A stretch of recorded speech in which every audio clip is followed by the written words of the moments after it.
Sumainyo ang Panginoon.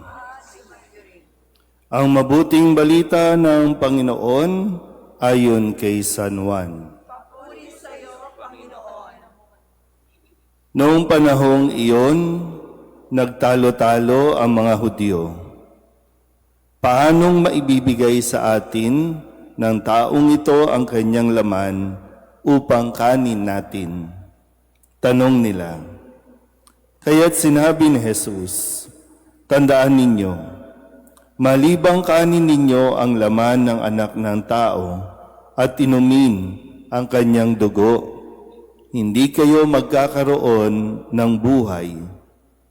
Ang kumakain ng aking laman at umiinom ng aking dugo ay may buhay na walang hanggan, at muli ko siyang bubuhayin sa huling araw. Sapagkat ang aking laman ay tunay na pagkain at ang aking dugo tunay na inumin. Ang kumakain ng aking laman at umiinom ng aking dugo ay nananahan sa akin at ako sa kanya.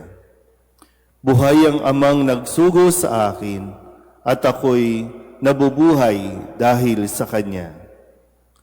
Gayon din naman, ang sinumang kumain sa akin ay mabubuhay dahil sa akin. Ito ang pagkaing bumaba mula sa langit. Ang kumakain nito'y mabubuhay magpakailanman. Hindi ito katulad ng kinain ng inyong mga magulang sa ilang. Namatay sila, bagamat kumain niyon. Sinabi ito ni Jesus nang siya'y nagtuturo sa sinagoga sa Capernaum. Ang mabuting balita ng Panginoon. Pinupuri ka namin, Panginoong Heso Kristo. Isang magandang umaga po sa inyong lahat. Ngayon po ay Biyernes ng ikatlong linggo sa Pasko ng Pagkabuhay. At muli, sa sunod-sunod na araw na atin pong napapakinggan ang pagpapaliwanag ng ating Panginoong Hesukristo tungkol sa tinapay ng buhay na noon ay hindi pa natin kilala ito bilang Eucharistia.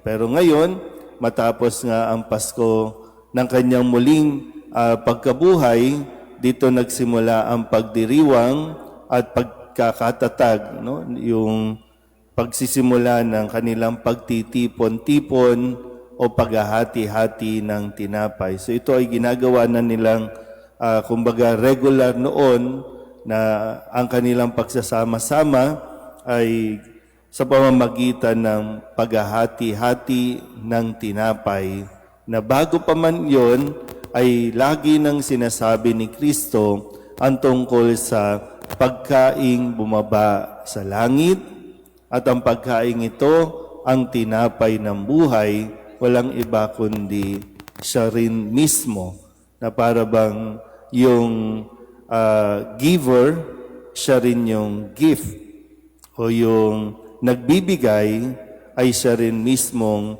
ibinibigay, yung tinapay ng buhay.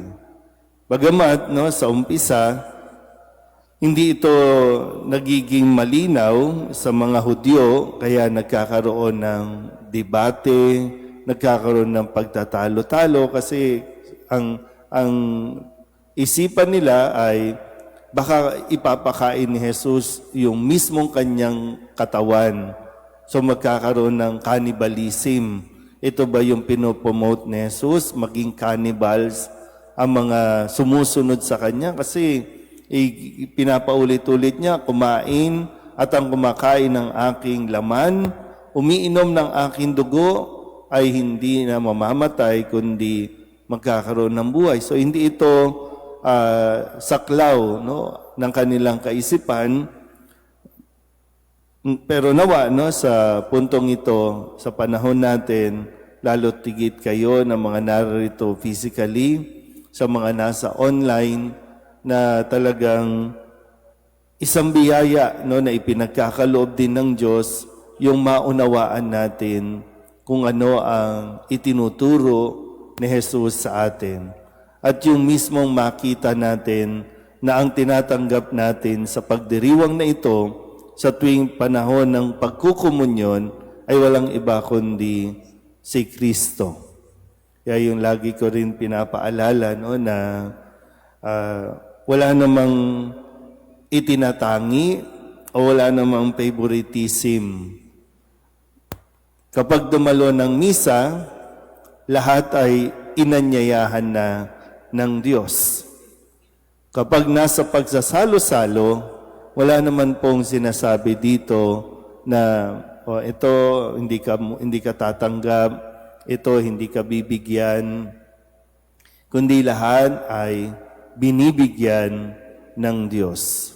Sa umpisa, bago tayo pumila, kung maalala ninyo, sinasabi natin yung mga salitang, Panginoon, hindi ako karapat-dapat na magpatuloy sa iyo. Ngunit sa isang salita mo lamang ay gagaling na ako. Kasi yung damdamin natin, para bang ito pa yung nagpapalayo sa atin at nagiging dahilan para hindi tayo tumanggap ng kanyang katawan.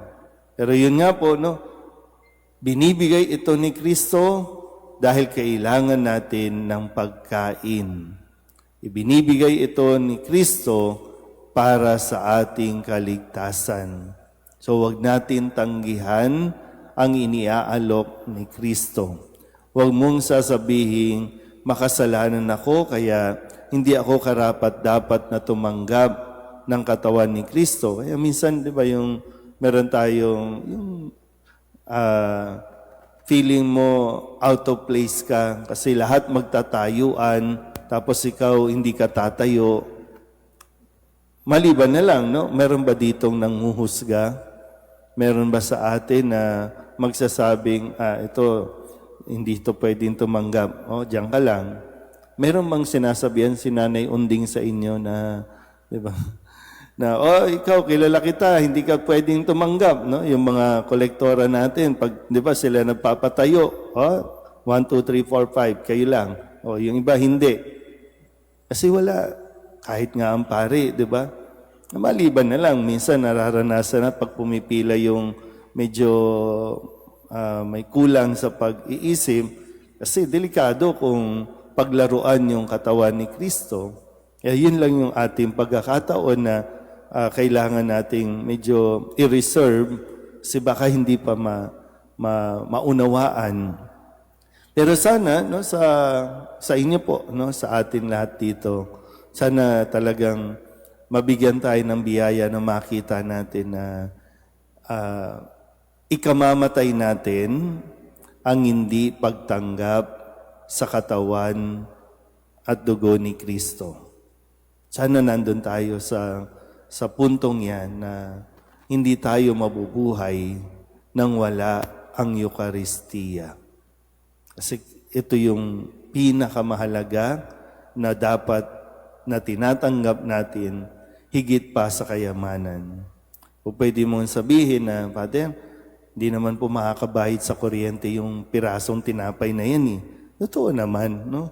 Hindi naman yan pwedeng dalhin dyan sa counter ng Meralco na doble-doble kung maningil ngayon. Lahat na lang sinisingil sa atin, di ba?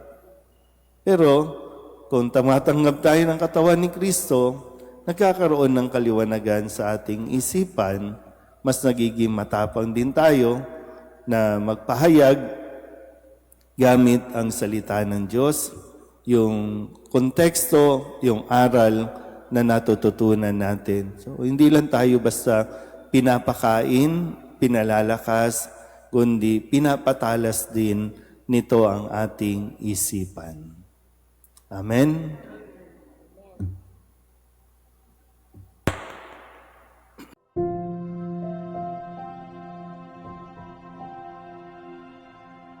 Thank you.